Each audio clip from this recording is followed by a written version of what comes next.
Mga kaagimat, basbas muna tayo ng mga anting-anting natin para lalo itong maging mas malakas at maging mas matibay. Kailangan nating i-maintain ang bisa ng agimat natin, mga kaagimat, para aandar siya palagi. Maraming mga antingeros ang hindi alam ang ritual pagbasbas ng mga gamit.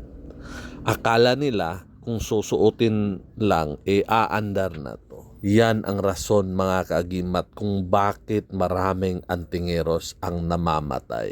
Kasi wala nang basbas ang mga gamit nila. Kung gusto mong manatiling matibay ang lakas ng puwersa ng gamit mo, ay kailangan mo yang i-maintain ng basbas at least once a month, mga kaagimat. Kung ang gamit mo ay wala ng basbas, ay kailangan mong pumunta sa isang taong marunong magpalakas ng agimat. Base sa nakikita nyo sa video, mga kaagimat, ang kamay ni Dato Mamatuon ay kusa lang yan gumagalaw, mga kaagimat. Hindi niya yan sinasadya. Merong malakas na enerhiya sa katawan natin, mga kaagimat, lalo na kung madasalin tayo.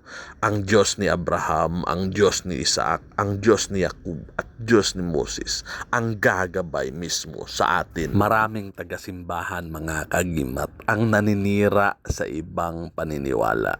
Yung mga pare, mga pastor o ibang mga membro ng simbahan naninira sa ibang paniniwala. Palagi nilang sinasabi na sila lang yung tama at yung iba mali. Maraming mga simbahan ang nagsasabi na sila lang ang pupunta ng langit. Yung iba may impyerno na. At yun na bang ibang simbahan na sinasabihan nilang mali, nagsasabi rin na sila ang tama at yung iba mali. Lahat sila, mga kaagimat, ay pare-pareho.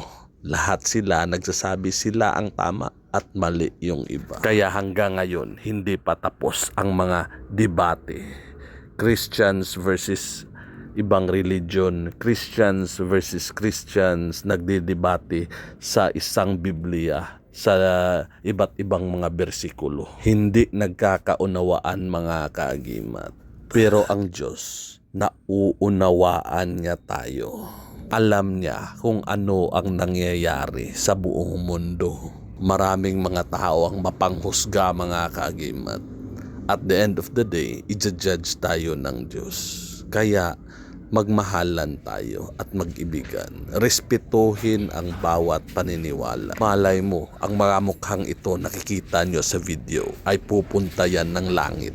Hindi natin alam yung mga taong mapanghusga ay maiimpyerno. Kaya, mga kaagimat, magdasal tayo ng mabuti sa Diyos Ama sa pamagitan kay Jesus at mahalin ang kapwa at sundin ang utos ng Diyos.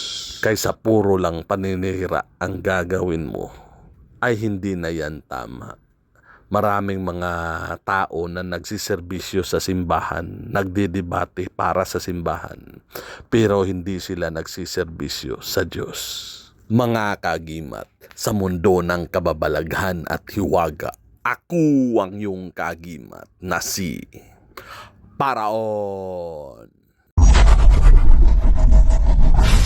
Marami pong salamat sa inyong panunood.